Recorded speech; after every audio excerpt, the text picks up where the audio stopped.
protecting them every step of the way. Lord, when fear and suffering pins us down, we have the promise of hope.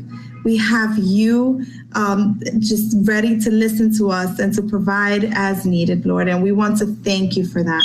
We ask that you bless this night and everyone that is listening to this message, that what we hear tonight sticks in our hearts, in our minds, that we are able to move forward with hope, Lord, and that anyone that is suffering in this night is able to find hope in your words, Lord.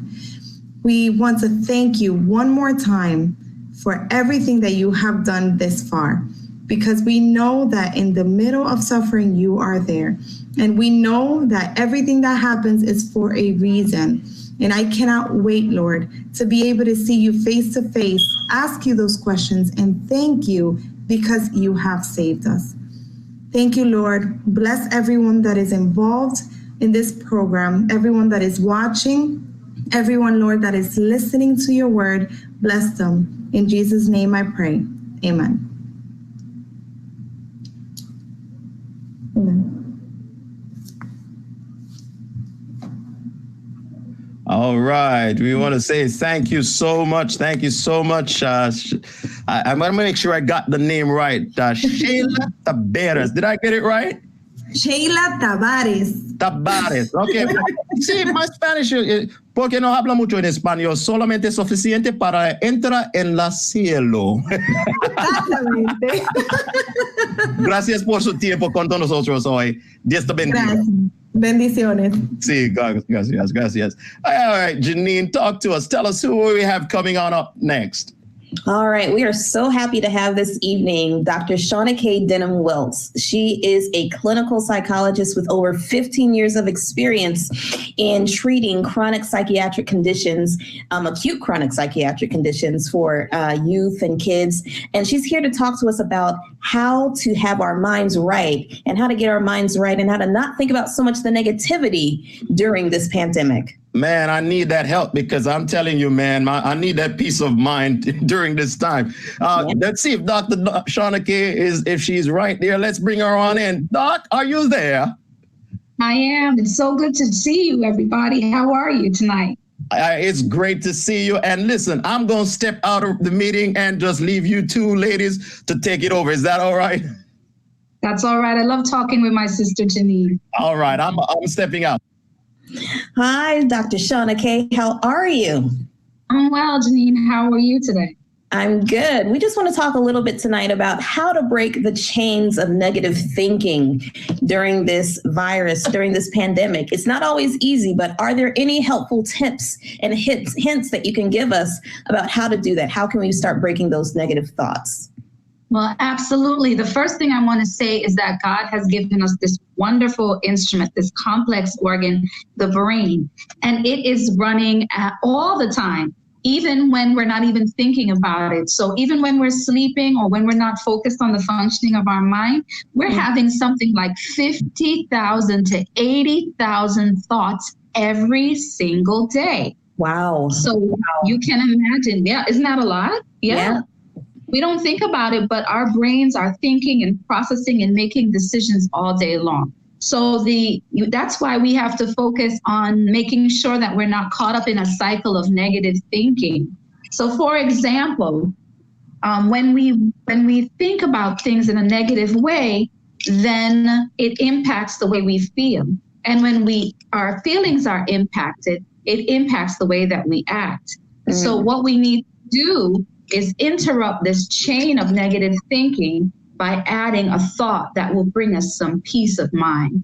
And so my recommendation is that during this time that we really focus on training our mind so that our default setting is on reliance on the Word of God, because that'll saturate our minds with positivity and it will interrupt that chain of negative thinking. That's an amazing and interesting way of thinking about it as a chain reaction. So it's almost as if you could say, a scripture a day will help keep the negative thoughts away. I love a scripture a day can keep the negative thoughts away. Now, when we're talking with our family and friends, there's so many people who have gone through loss. So many people have experienced not just loss of a family member, but maybe loss of the connection that they've had emotionally with someone because of the social distancing. How can we make sure that we stay connected to our family and friends? And also, I know you work with children, and I know sometimes children are affected more than they say or feel. How can we make sure that they still feel connected to their parents and their families, but also know that this pandemic won't overtake them, but that they can feel comforted? I recommend that communication is key, that we build into our time, our day, time to communicate with God, time to communicate with those around us if there are people in our physical vicinity, and time to communicate with those in our contact list who we know have that spirit also of connection with Christ. And then for children, watch how they talk, watch how they interact, watch how they play. Play is children's work. That's what they do. So even in this time when they're not in their regular setting, they will give us clues as to how they're feeling. And we really have to pay attention, reflect back what we see, and let our children know that we are a safe space to have that discussion about their concerns, their worries, and their losses. The same way that adults are grieving the losses of so many who have not been able to survive COVID-19 related illnesses, the same way we are grieving the losses of the big disruption in our schedules and in our way of life, our children are feeling that as well. And so this is a great opportunity to stop, to be still, to talk with our children, to talk with each other, and to connect around prayer, around singing songs of Zion, around studying the Word of God, around listening to programs like this. Healing Hope has really been a blessing for many people to join and connect and to hear about what's happening with others, because we strengthen one another when we share these burdens. And when we have these connections in this way, it really gives us new pathways. It deepens the cognitive receptors in our brain to allow us to form positive ways to manage what we're seeing. The news is so negative. Social media can be an unsafe place, but here we have found a haven of hope. And this is a way that we can really support each other as we take on this challenge during this time. Wow, that is so beautiful. Thank you so much, Dr. Wilkes. So we're going to take away that we're going to know that a scripture a day can keep the negative thoughts away. We want to make sure that our children are engaged and that we're communicating with them. And we also want to know that no matter what's going on around us, we can also go to the Word and know that that can give us comfort as well. Thank you so much for joining us, Dr. Wilkes. And everyone, please know that you can always find Dr. Wilkes. She's going to be on our Afterglow this evening, and she's going to share some more interesting facts and interesting statistics about what we can do with our time and how to find peace during this pandemic. And know that we're going to have plenty of other health professionals and interesting stories during our special segments here on the Healing Hope series. So thank you, Dr. Shawna Denham Wilkes, for your time. Thank you very much. Now, are you back, Rohan? Yeah, I'm back. I think Bleddy's back too, bringing him back. Bleddy, I mean, can I bring back Dr. Shawna K for 1 second? I don't know if she left. Can I bring her back for 1 second? I got to ask her a real question. Not a real question for me now. Dr. Denham, can I ask? Some of us have been talking backstage, okay? All right. Okay. What happens? What do we do when we sneeze and cough and it's allergy season and our minds are playing games on us? Well, the first thing we do is we cover those sneezes and those coughs. I'm sure your children will remind you to cover those sneezes and coughs. That's the first thing. And then we really have to make sure that that thought that comes into our mind, I hope people don't think that I'm contagious. I hope people don't think that I have COVID-19, that's really about keying into the fears that have been fed to us, but the reality also. So I would just care. What did you do before when you sneezed and you coughed? You covered your cough, you covered your sneeze, you do your nose, you wash your hands, make sure that you're taking care of yourself, and understand that you're gonna cough, you're gonna sneeze, but God has not given us the spirit of fear around our coughs and our sneezing. Right? So make sure you're continuing to do that. Great hygiene, and then watch and monitor. As you said before, it's allergy season. And if you have been doing everything that we as healthcare professionals have been asking you to do, then there's a stronger likelihood that that cough or sneeze falls into typical cough or sneeze categories. So, and if it doesn't feel that way and it persists and goes on, and then there's temperature and the other symptoms, then you need to call your healthcare professional. But stop, don't let your mind get irrational. Pause, think that positive thought. Remember that we talked about, break that chain of negativity, and God will be with you. Bleddy, you got that, man? If someone sneezes, just tell them, bless you. Janine, we want to thank you for hosting that interview with Dr. Denham. It was such an inspiration. You guys did so well. Thank you so much. And sorry to bring you into the little backstage fight that we're having on that, but thanks for answering that for us. All right. So we got somebody coming up to sing for us and to bless our hearts. Janine, you want to tell us who that is going to be? So this evening we are blessed to have Elder Errol Smith, who is going to sing a song for us that is going to warm our hearts. He is from the North Bronx SDA Church in Greater New York.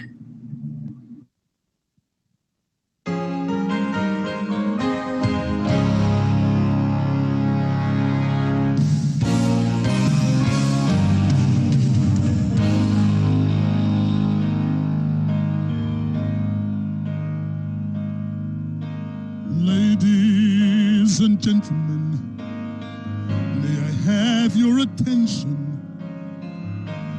I want to introduce to you,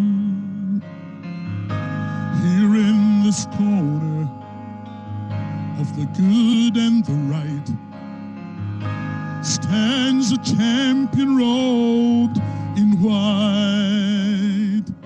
His height exceeds the heavens, his weight outweighs the world, his reach reaches everywhere, his age is evermore. He is higher than the highest, he is greater than the great. No one will ever take his crown away. More mighty than the mightiest, raised from above.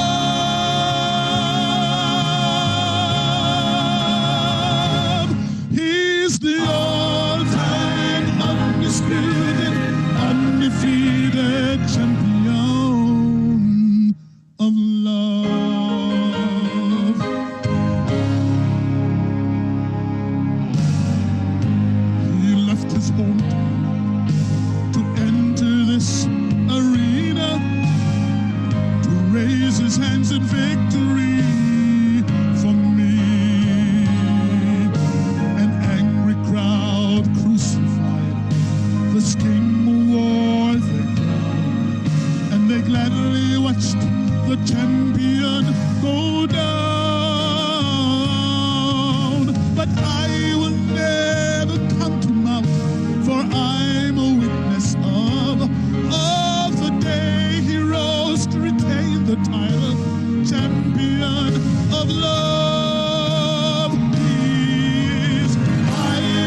All right. And what a word of inspiration. Champion of love.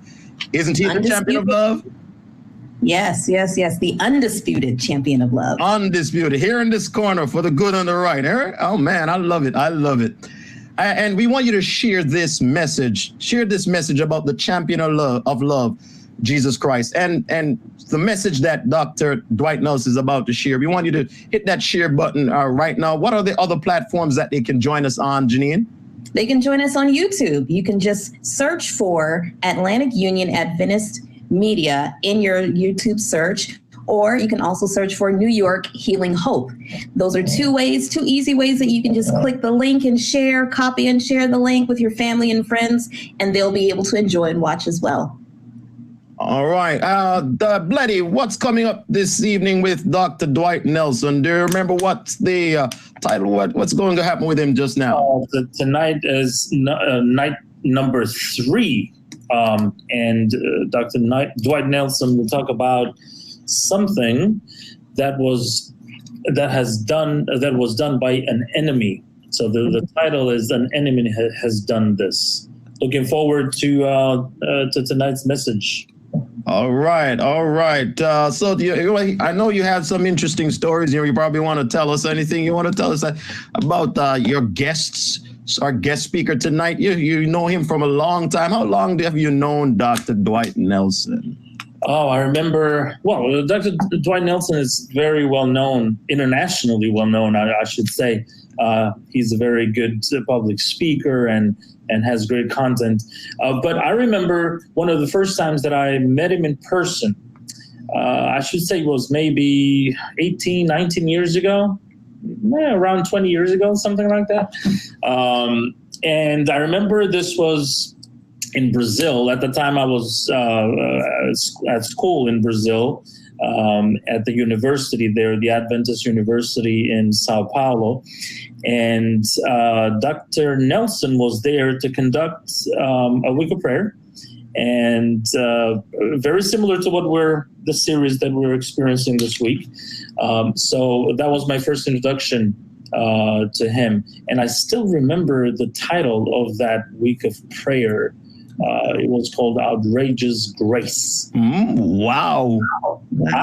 I actually had the privilege to translate for him in one occasion during that week. So it really made a special mark, so to say, to have that experience. So it's good to have 18, 19 years later to have this personal experience with him again, although virtually, but still nonetheless impressive. All right. That's great. All right. And so we want to acknowledge our viewers from around the world. That we ask you to just hit that share button because Dr. Dwight Nelson is coming up right now. And who's going to knock on the door to bring him in tonight? Who's going to be the knocking? That's the three of us. Otherwise, he doesn't open the door. All right, let's knock and see if he comes on in. Knock. Are you there? Oh, I'm getting used to this routine of opening this door. Thank you, all three of you. And Bleddy, it is good to be back in your presence electronically even. It's been a long time. You were right. It's been 19 years since those days in Brazil. I want to pray with you, and let's plunge into tonight's teaching. Father, thank you for that music. Aerosmith, beautiful, the champion of love. So we come knowing that there's a champion in one corner. We want to be in that corner. Let tonight's brief teaching point the way. We humbly pray in Christ's name. Amen. Amen.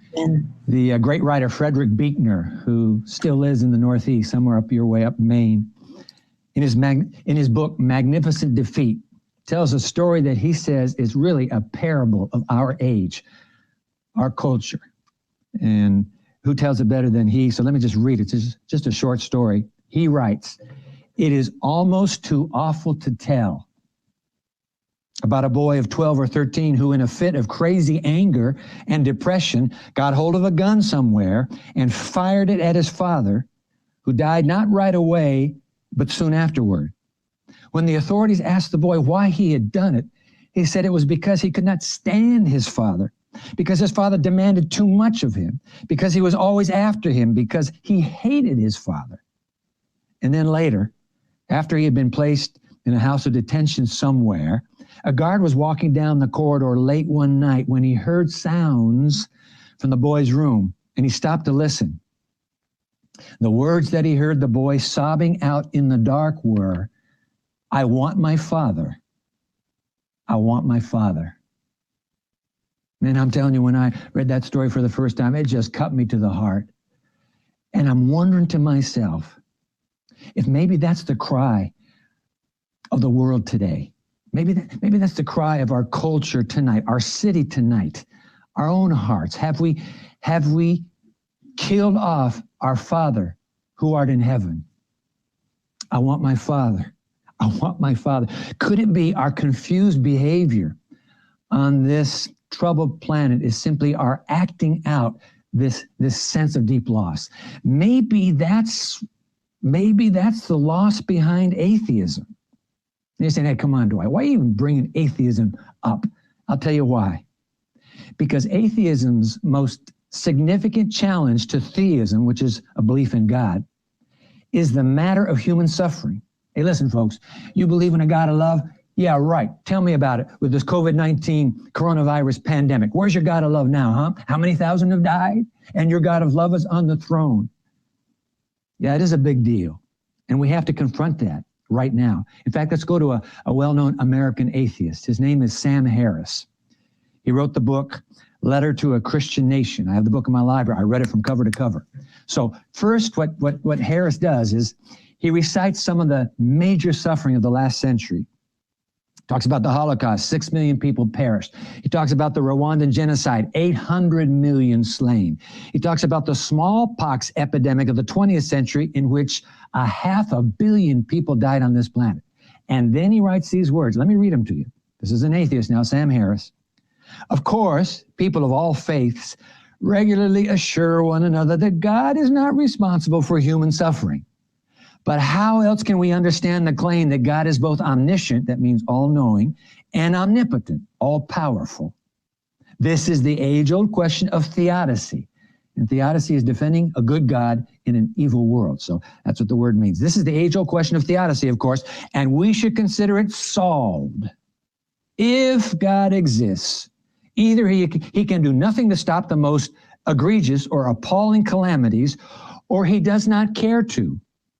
God, therefore, is either impotent or evil. So what are you going to say to him? I mean, we're living with this breaking news cycle 24/7, and it's just pandemic wall to wall now. And it's a story of human suffering. New York City, every city on earth. How do we answer that question? He's either impotent or evil. I mean, how could there be such a God? I mean, this God, this champion of love that Errol just sang about a moment ago. How can there be such a God in the face of such tragic and painful suffering? Let's say I come over to visit you in New York City, because you're saying, hey, listen, Dwight, there are people from all over the Eastern Seaboard online tonight. Yeah, but the guys that told me to come say, Dwight, you just keep talking to New York City. So I'm going to pretend like you live in New York City, and most of you do anyway. So I'm coming over there. Or you could come here to Berrien Springs, but let's just say I go to New York, and of course I'm going to have you drive. I'm not going to drive in that traffic. And as we're driving down kind of a vacant street, back street, you turn and you look at me and say, yo, look at that light, bro. Look at that line. Does that line look crooked to you like it looks crooked to me? And so I'm from this little village in Michigan, and I look out the windshield, and sure enough, I say, man, that really is a crooked line. Now I want to ask you a question. Hit the pause button right here. Let me ask you a question. So how do you know? How do I know that that line is crooked? Simple answer. In my mind, in your mind, you know exactly what a straight line looks like. And because you have this conception of a straight line, you measure everything else as crooked to it. How do we know that life is unjust, it's unfair, it's evil? How does a person like Sam Harris say, man, this is bad?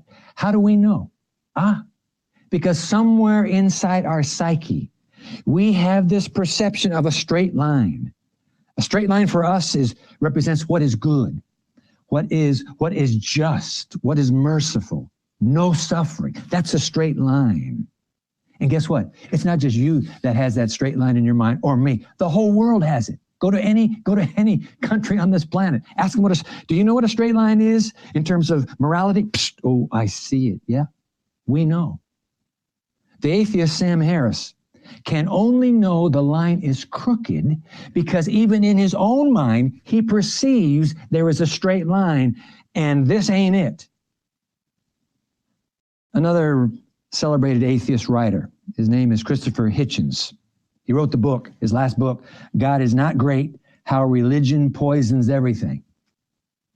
By the way, he died of tragic pancreatic cancer.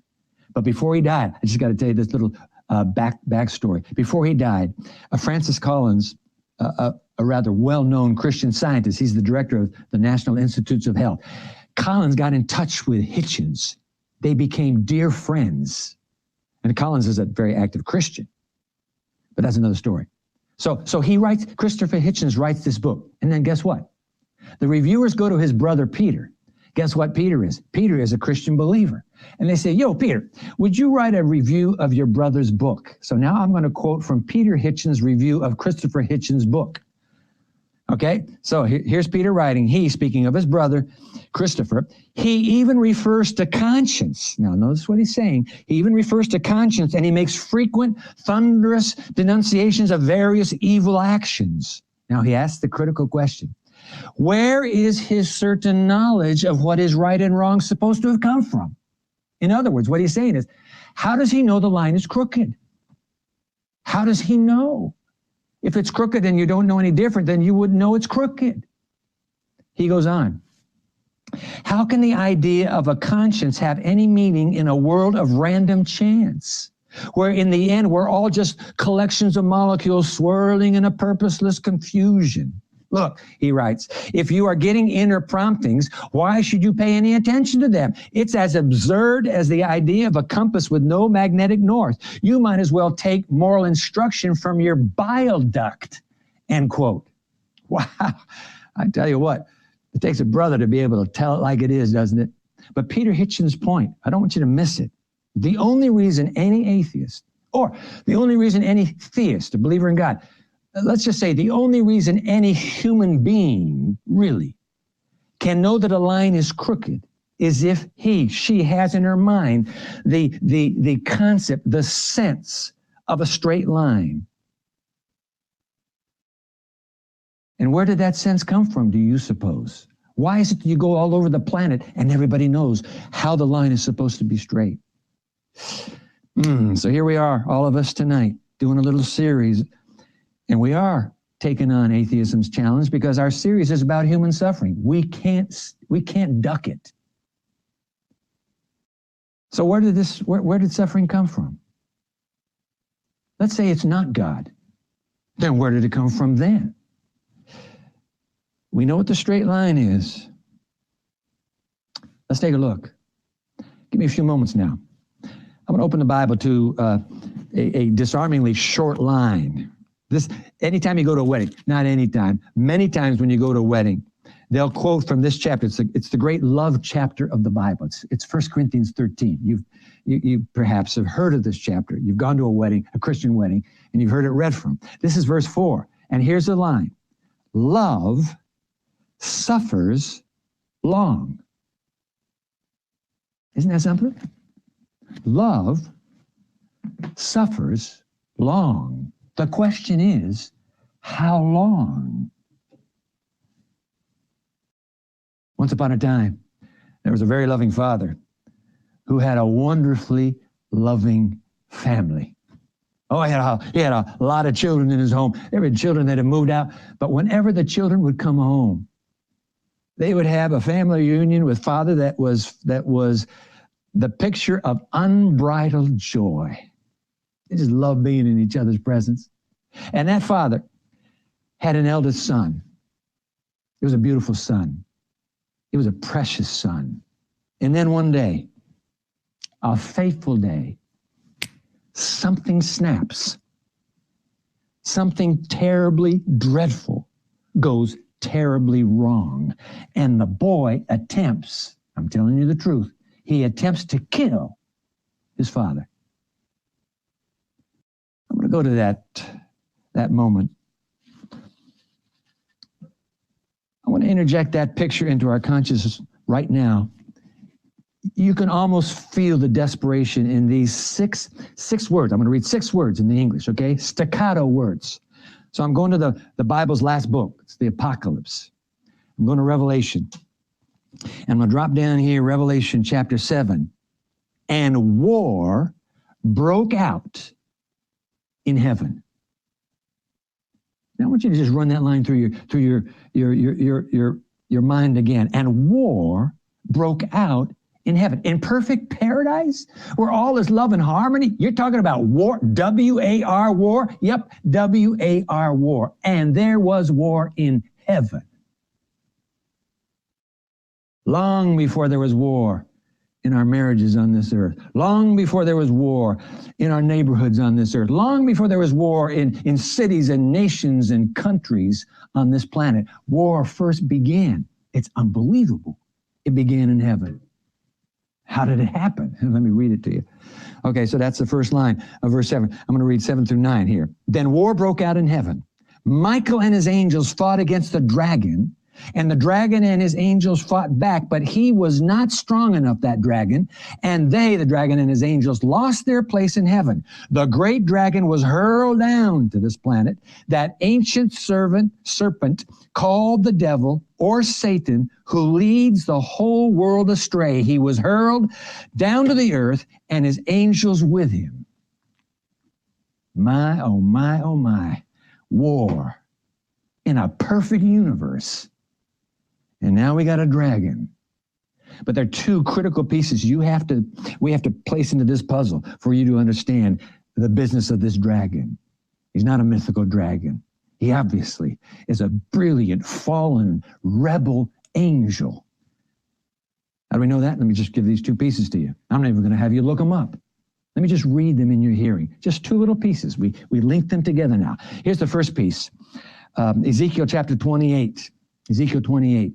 Listen to this. Fascinating. This is what the sovereign Lord says. You were the model of perfection, full of wisdom and perfect in beauty. You were blameless in your ways from the day you were created until wickedness, something snapped. Wickedness was found in you. So I drove you in disgrace from the kingdom. I expelled you, O guardian cherub, from among the fiery stones, symbol of God's very presence. Ooh, perfect being, perfect in beauty. Something snaps. What snapped? Here's the other piece, just 2 pieces. Here it comes now. This is Isaiah chapter 14. How are you fallen from heaven, O Lucifer, son of the morning? Lucifer, you heard that name, haven't you? O Lucifer, son of the morning, how are you cut down to the ground, you who weaken the nations? For you have said in your heart, now we're touching on it. You have said in your heart, I will ascend into heaven. I will exalt my throne above the stars of God. I will sit on the mountain of God's kingdom. I will ascend above the heights of the clouds. And finally, number 5, the 5th I will be like the Most High. I. There it is, ladies and gentlemen. The original sin. Pride. P-R-I-D-E. Pride. Pride in the heart of who? Pride in the heart of one of the stars of the universe. You want to talk about Star Wars? Long before that imagination of George Lucas's got translated onto the silver screen. Long before. It wasn't Darth Vader. Long before there ever was a Darth Vader, there was a real, live, brilliant, fallen rebel angel who was hurled to this planet. Those who joined him in that rebellion. That's it. I know what you're thinking. Man, if that's it, If I had been God, you know what I would have done? I'd say, yo, Lucifer, come here. Let's go outside. I just want to have a little talk with you. Gone. No more evil. Lucifer's gone. Yeah, of course, God could have nuked him. But I want you to think about that, because people suggest that, well, what's the problem with your God? Why didn't he just go whoop like that and he's gone? Think about it. What would happen if this universe were left with Lucifer nuked out of it? Let's just think of a banana republic, a president of some upstart republic somewhere. And the president is accused of grafting, embezzling millions of US dollars. And in fact, his accuser is one of his inner council, a member of his cabinet, who is leveling the charges against that president. So what does the president do? He said, come here. Gives him the address. Summons his soldiers. They execute him. No more problemo now. Really? Are you serious? You think about the implications. Would the elimination of all opposition prove beyond the shadow of a doubt that the president had never embezzled the money in the first place? It's the exact opposite. If you kill your opposition, you risk substantiating your opposition's charges, of course. Bye, Lucifer. Now what are they all thinking? The boy was right. No. If God's this champion of love that Errol just sang about a moment ago, if he's this divine champion of love, then God cannot risk obliterating Lucifer from this universe, not at the beginning of this Star Wars rebellion. It would only have made Lucifer's lies seem even more plausible. And so what does God do? He takes the risk. Oh, mercy. He takes the risk of allowing Lucifer the freedom to build his case day by day, year by year, his challenge to the throne of the universe. To the inhabitants of this universe, Lucifer is allowed to build his case.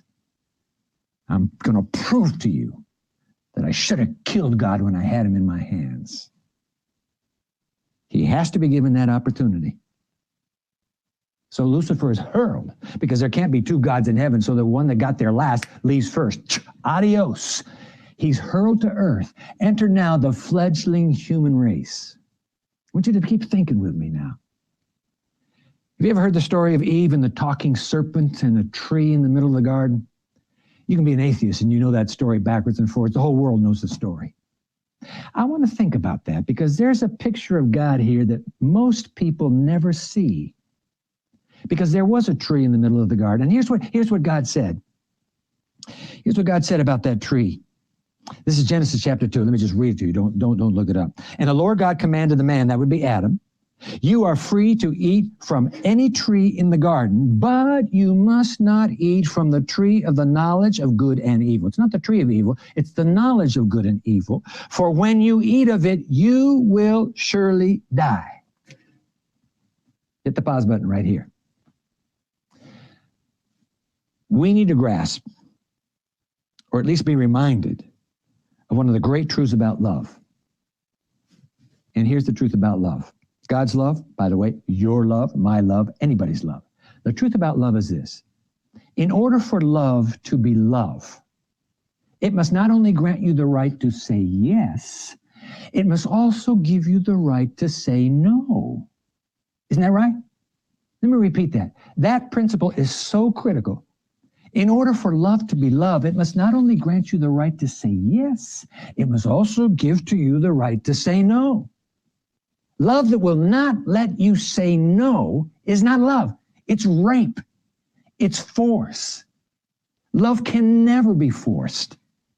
Every young man knows. And I got two of them sitting right there in that control room right now. Every young man knows, and you just think back, Bloody, to when you were a student on that campus in Brazil. Every young man knows that if he's going to win the heart of that very special young woman, He's going to have to woo her with all the gifts his meager little wallet can afford. And so it'll start with flowers, and then it might be some chocolates, and then it might be some of his favorite downloads that he sends to her. What's he doing? He's trying to woo her heart. I want to tell you something. When I was in college, I didn't have much to woo Karen. She's right here. I didn't have much to woo her. All I really had that was worth anything was a 1961 Volkswagen Beetle with 100,000 miles on it. It was ancient then. But you know what? You try every trick in the book. Why? Because love cannot be forced. You can't squeeze it out of a person. You got to love me. Do you understand? I'll kill you if you don't love me. No, you can't do that. Love in order to be loved. Let me repeat it, because I need you to get this. Because listen, the highest value in this universe is freedom of choice. Never forget that. It's even higher than love, because love cannot exist without freedom of choice. Love, in order to be loved, must not only grant you the right to say yes, it must give you the right to say no. I don't want it. Am I making any sense? You following this? This is critical. Freedom to choose. Freedom of choice, I repeat, is love's highest value. And so in the Garden of Eden, you know what God did? God placed a voting booth. Hey, we're about ready to have a big national election. That's what I've been hearing on the news. Have you been getting that word in New York City? Are you kidding? That's all everybody's talking about now. This big election coming up in November. Okay, so God puts a voting booth in the middle of the garden where the first humans, Adam and Eve, lived. And the instructions were simple. You want to vote for Lucifer, who, by the way, is also running for God? You want to vote for Lucifer? Here's how you do it. You go to that tree and you touch that fruit. You pull the lever. You pull the fruit off. We'll have to see a physical action, and then you eat it. All right? But if you don't want to vote for the rebel angel, and I'm warning you, all he can offer you is DEATH. If you want to vote for me, here's all you do. And I'll give you every tree in the garden once this voting is over. You got it all. Here's all you do. Stay away from the tree. You got to trust me that I'm a friend of yours, that I have your best interests in mind, and that I love you beyond comprehension, and that I would never ask you to do or not do something that would not be good for you. That's it. You go to the tree, you vote for Lucifer. Guess what? They went to the tree. They pulled the lever. They plucked the fruit. They ate it. Unmistakable evidence. They knew what they were doing. And that was it. Lucifer won the election. 2-0 for the human race. And because of their choice, what do we get? These millennia later, coronavirus COVID-19 pandemic. Ladies and gentlemen, I present to you what is killing this planet right now. Guess who concocted it? Where does human suffering come from? It ought to be clear. There can be only one source. Oh, we know it's suffering. We know it's wrong. We know it's evil because we've seen in our minds a straight line, and we want that straight line. We don't like this crooked life of suffering and death. Yeah, we know. We're all suffering. That old serpent called the devil and Satan comes down here, and there's war on this planet. And now we live night and day with the bloody pictures of his killer assaults. What's he spreading on the canvas of Earth's history now?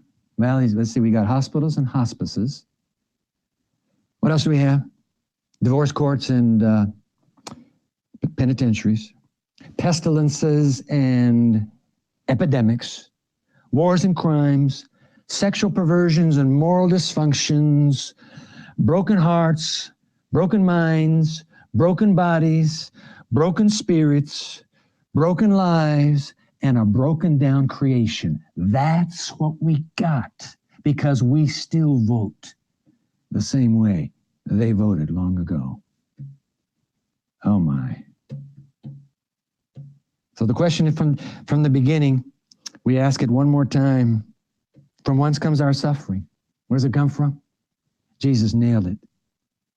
In Matthew 13, you can go look it up sometime, just one line. It's the title of this little presentation. Jesus said, an enemy has done this. An enemy has done this. All of this. Where did it come from? An enemy has done this. He said, right, listen. Hey, yo, I don't vote for any God. I've solved all this. I do not vote for any God.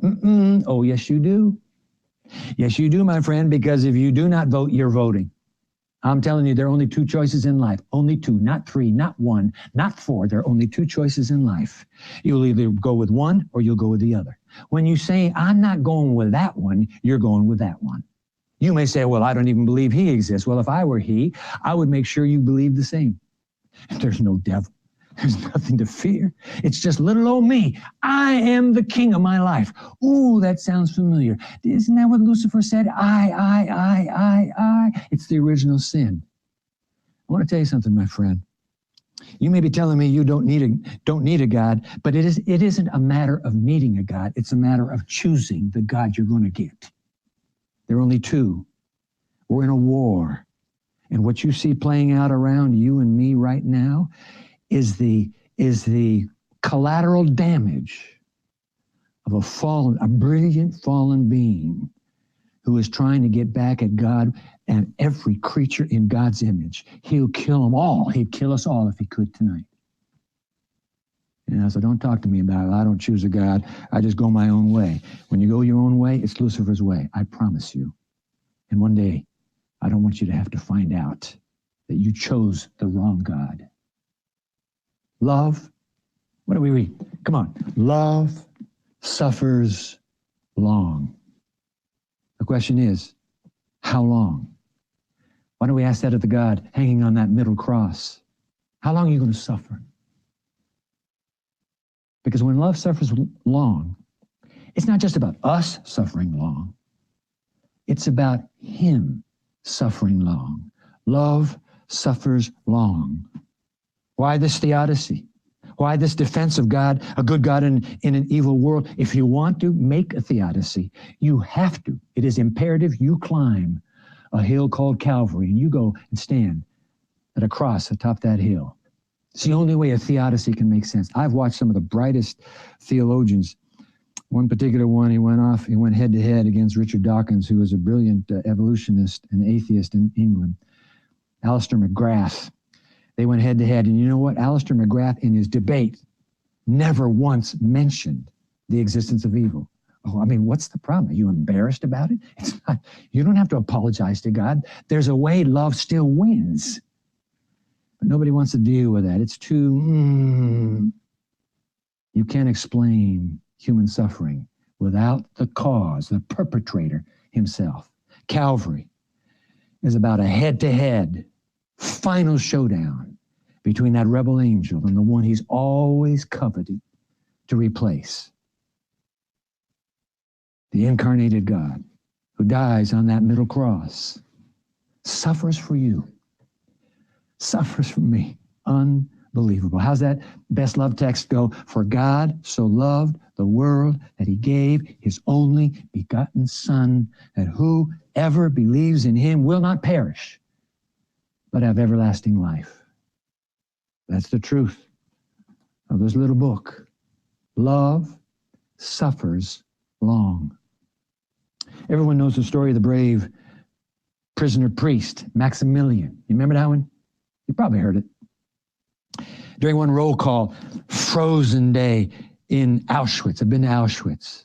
It's a dreadful place to even visit, that death camp. He listened as the guards barked out an identification number. Somebody's going to be killed today. It's going to be executed on the spot to be a lesson to the rest of the prisoners. Don't you ever try this yourself. So as that number is called out, here's Maximilian the priest. He hears a young man he's standing beside just gasp out loud, I can't die. I have a wife and children. The priest instantly makes a decision. He steps forward. He said, Commandant, you want to make an example of somebody? Kill me. The lad here, he's got a wife and children. I have no family.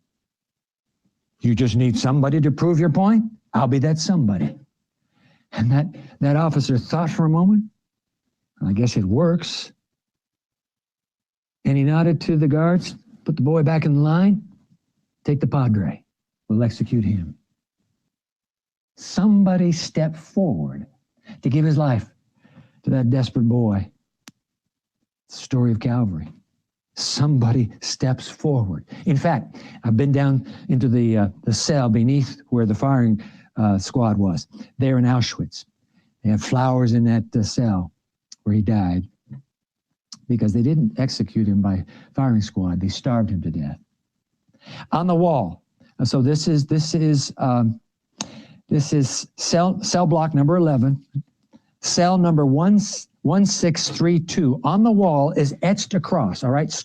So somebody etched it on the wall. And beside the cross, the prisoner carved the face of Jesus. So you have this profile of a face. And just below the face of Jesus is carved the broken heart of Christ. And then these words are upon that wall. Jesus was here. That's it. Jesus was here. And listen, my friend, I have no idea what you're suffering tonight. It may have nothing to do with this pandemic. Suffering has been here long before the pandemic and will be here after. But whatever you're suffering from tonight, here's what I do know. I know who suffers with you right now. Love suffers long. How do I know? Because Jesus was here. That's why. And because he was, the triumphant end of evil's reign of terror is unconditionally promised. Jesus was here because love suffers long. And that is the truth of it all. Let's pray. Oh God, Jesus was here. He really was, wasn't he? Good news for us who have killed off the Father in hopes that somehow we could become our own little God and we'd do all right. But in a moment of crisis, we're face to face with the reality we cannot handle the crisis ourselves. The suffering is too much. If Jesus was here, then dear Father, may there be a man who is listening right now, a woman, a young adult, a teenager. May there be somebody listening right now who in his heart, in her heart says, you know what? If I have to choose which God, it is no choice at all. I choose the God who stepped forward and said, take me. Lucifer thought he won that one. It was the worst move he ever made. And now the assurance is forever that this suffering that lasts so long will one day come to an eternal end. Draw close to every heart, every life right now, I pray in Jesus' name. Amen. That's it, guys. Jesus was here. I want to give you a chance to just shoot me a note or take a next step at this moment. If you go to our website, nyhealinghope.org, in case you're on another platform right now, you go to that. We were going to have a text message because some of you came up with a great idea last night, some young adults, and they said, you know what, put a text message up and we can do it. Apparently they don't have the text message quite, the number quite ready. They've applied for the number today, but they don't have it yet. I'll have that for you tomorrow night. But if you go to that, if you go to nyhealinghope.org, you drop down to that menu. That menu is right below the opening picture. And the fifth point is it says contact, and you click contact and it'll send you to a page. Drop past all the helplines that are waiting to help you if you need help. Drop down to the bottom and it says send us a message. You see that there? There'll be 4 options there. Box number 1, I choose Jesus Christ as my Savior for the first time. Jesus was here. And if your heart is drawn to him right now, trust me, it's not me drawing it. And I can tell you what, it's not the enemy of the human race drawing it. Then who would be drawing your heart right now? That would be Christ himself. If your heart is being drawn, what do I have to lose? Nothing. If I have to vote one or the other, I'm voting his way. When you get to box number 1, you just put a check mark on box 1. Make sure we have your email address. We'll send you something electronically to help you in the choice you've just made. Box number 2. Oh, I knew Jesus once upon a time. I need to come back to him. I want to return to his forever friendship.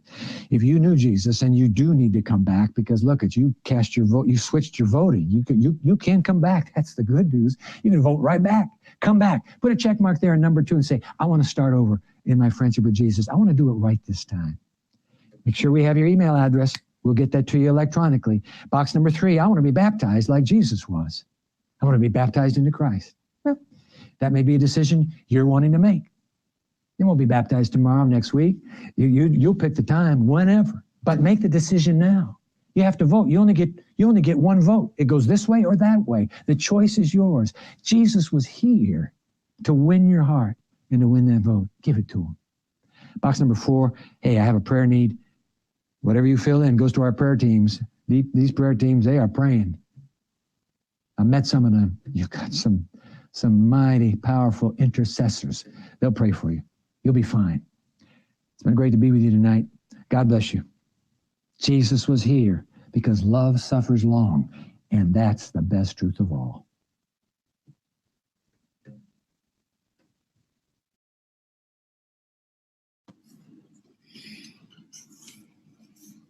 It was an amazing message, and it was something that we can all take away from. One of my favorite quotes from your message tonight was that in order for love to be love, it must not only grant the right to say yes, but it also must grant you the right to say no. But I'm so glad that every time we ask God for love, he says yes. He always says yes. We are never denied. You have to say 1, 2, Bloody?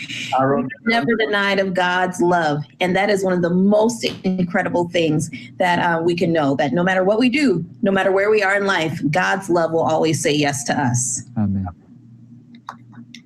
Man, I don't know. You got yours, Bloody, but mine is freedom of choice is love's highest value. Freedom of choice is love's highest value. And guess what? I'm voting. Hey, man, make a decision. Vote. Voting is important. I vote Jesus tonight. Good. Amen. All right. Thank you very much, Dr. Nelson, for that inspiring word. And we've got the support system opening up in a few moments for you. If you're in need of emotional, spiritual, or healthy lifestyle support, we invite you to call those numbers. We've got individuals standing by right now to connect with you and to pray with you and to follow up on the comments that Dr. Dwight Nelson has just talked about today. And we've got the Afterglow coming right up also. Stand by for this promotion on the Afterglow. Hello, everyone. I would love to invite you to what we're calling the Afterglow. This is a time to have candid conversations with one another on what the sermon spoke about tonight. Tonight, we'll be joined by Dr. Shauna Kay, who will be leading us in a conversation about mental health. If you have any question in regards to mental health or what Dr. Dwight spoke about this evening, please join us after. We'll have group discussions as well as breakout sessions so that everybody is able to engage in conversations with one another. We hope to see you there. Thanks. All right, good. And tomorrow night, so they can shift right now, that information is being posted right there in Facebook and in our YouTube channel. You can switch on over to the chat session there on Zoom. I hear it's been great. Bloody, you have been in that chat room. How's it been going? It's been great, actually. A lot of interactions. I think it's a great opportunity to connect with other people and to also see what the feedback and the reaction has been of what is being presented. And I'd encourage everyone who's online to go on there.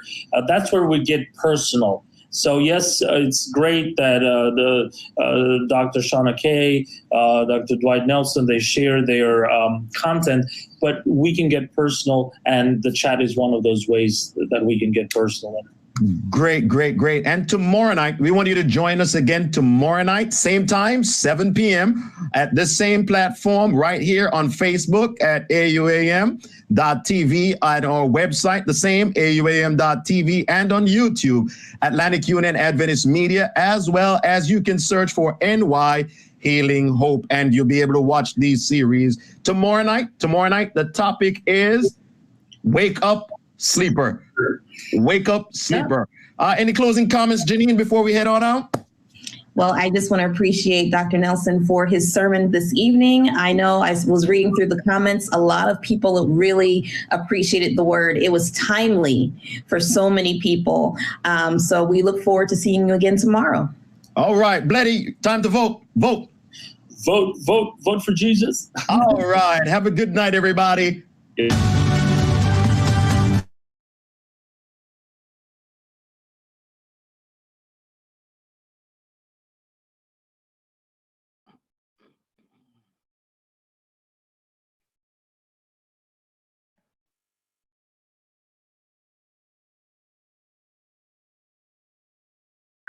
Again, let me say thank you to everyone. Underneath. Oh, okay, my volume.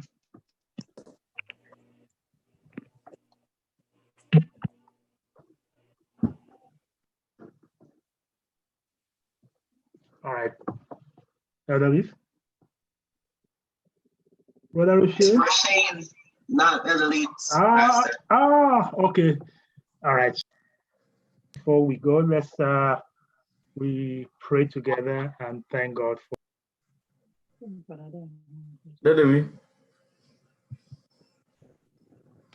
Hello. Yeah, can you sure. go ahead?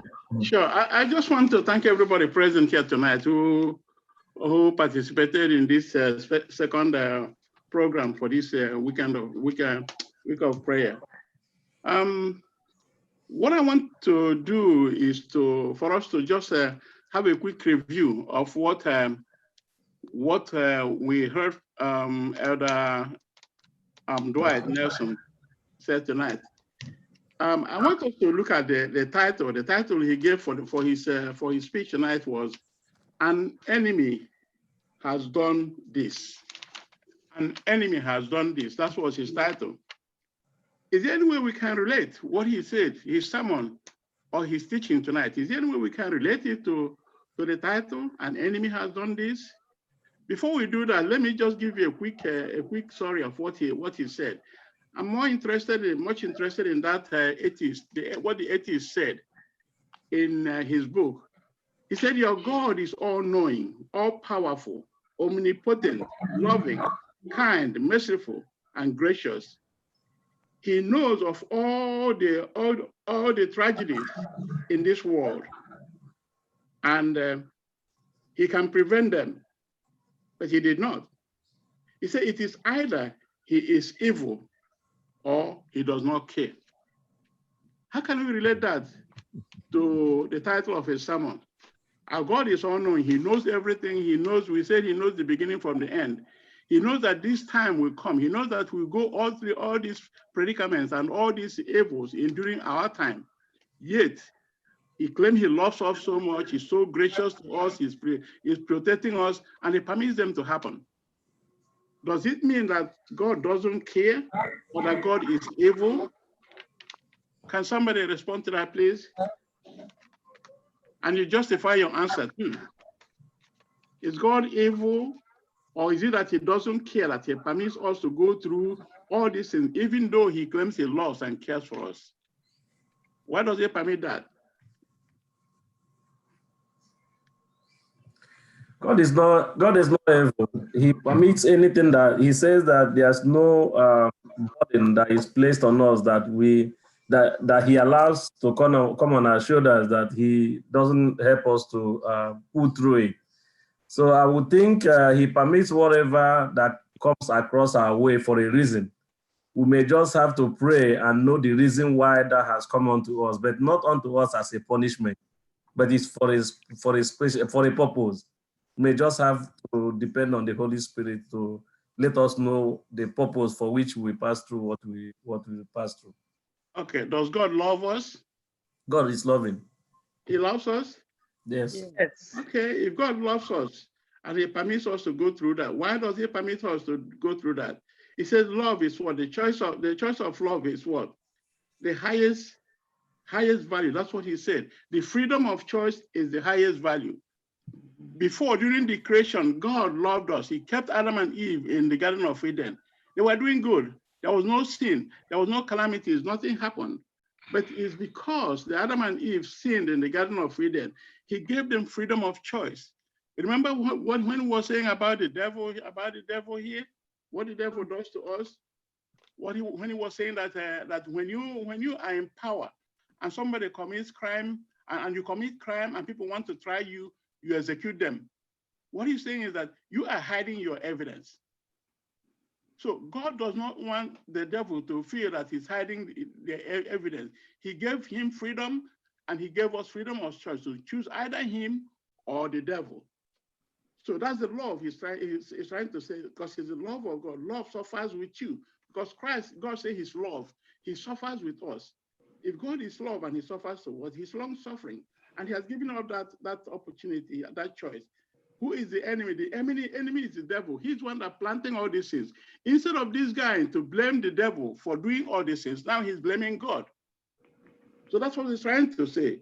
And he's trying to say, what did the enemy do and why? The enemy did all these things, like I said, he did it so that he can eliminate God's people, so that he's hiding his evidence. He has his own people. The third point there is, could have God intervened? Yes, he could have intervened, but he did not, because he has given us freedom of choice. We brought these sins onto ourselves. It's our sin that brought all these calamities to ourselves, not God. If we were sinless, Christ wouldn't have come. And all these things wouldn't have happened in the world, be happening in the world today. It's because of our sin. Therefore, God gave us choice and we sinned. Therefore, he will not intervene. He already intervened by sending his son, Jesus Christ, to die in our stead, so that all those who believe in him will accept Jesus and then he will save them. So the choice he gave us is the key. And that the atheist, therefore, has no point, because it's another one that's trying to blame God for our sins. So if you want to connect this, you see, an enemy has done this. That's the devil has done this. So because he did it, now they shifted blame to God. So I'm very much interested and I'm happy in and the way he's going and the things he's connecting his points. I hope we all listen attentively and connect all these things. You know, it will be much valuable for us in our race for the kingdom of God. May God help us in Jesus' name. Amen. Amen. Pastor, you back? Okay. We are going to take our. We are going to take our prayer requests, because we're going to merge this with like Pastor said last night, we're going to merge this with our usual prayer at 9 o'clock. So we're going to take our prayer requests and pray over them. So anybody has any prayer requests or testimonies?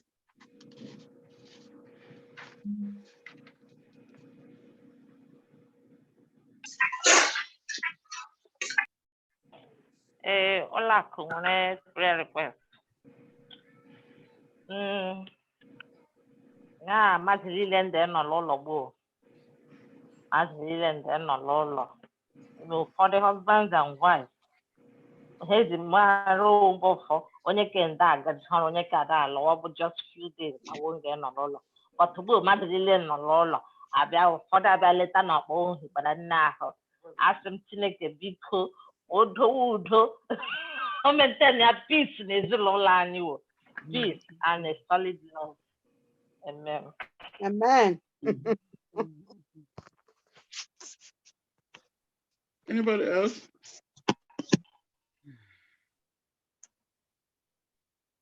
Anybody else?